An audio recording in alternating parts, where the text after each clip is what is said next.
بسم اللہ الرحمن الرحیم۔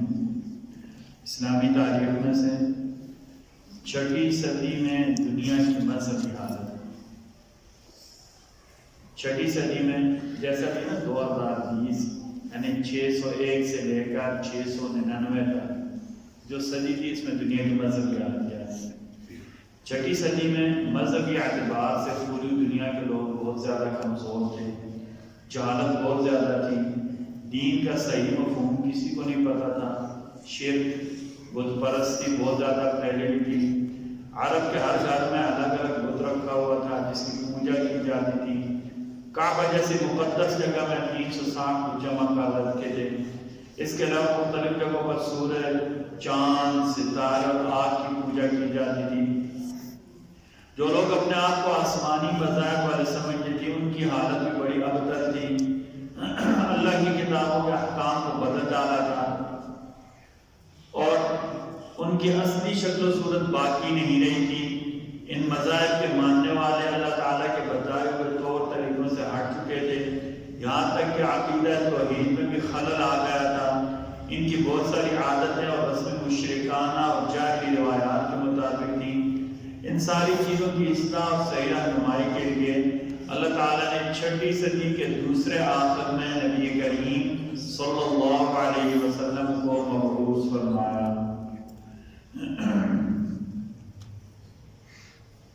ایک فرض کے بارے میں رکوع اور سجدہ اچھے طریقے سے کرنا۔ نبی کریم صلی اللہ علیہ وسلم نے فرمایا وہ نماز صحیح نہیں ہے جس میں آدمی رکوع اور سجدہ صحیح طریقے سے نہیں کرتا۔ ایک سنت کے بارے میں ہاتھ ملانے سے پہلے منہ سے سلام کرنا، یعنی السلام علیکم کہہ کر پھر ہاتھ ملانا ہے۔ صحیح طریقہ سنت کیا ہے؟ السلام علیکم کہہ کر پھر ہاتھ ملانا ہے۔ ہم عمومی طور پر ہاتھ ملا دیتے ہیں، منہ سے سلام نہیں کرتے۔ یہ ادب کے بھی خلاف ہے، سنت کے بھی خلاف ہے۔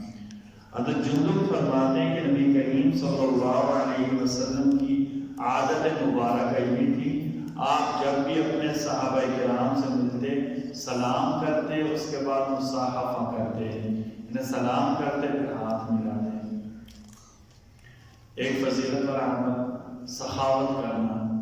نبی کریم صلی اللہ علیہ وسلم نے فرمایا سخاوت جنت میں ایک درخت ہے، جو سخی ہوگا اس کی ایک ٹہنی پکڑ لے گا جس کے ذریعے وہ جنت میں داخل ہو جائے گا۔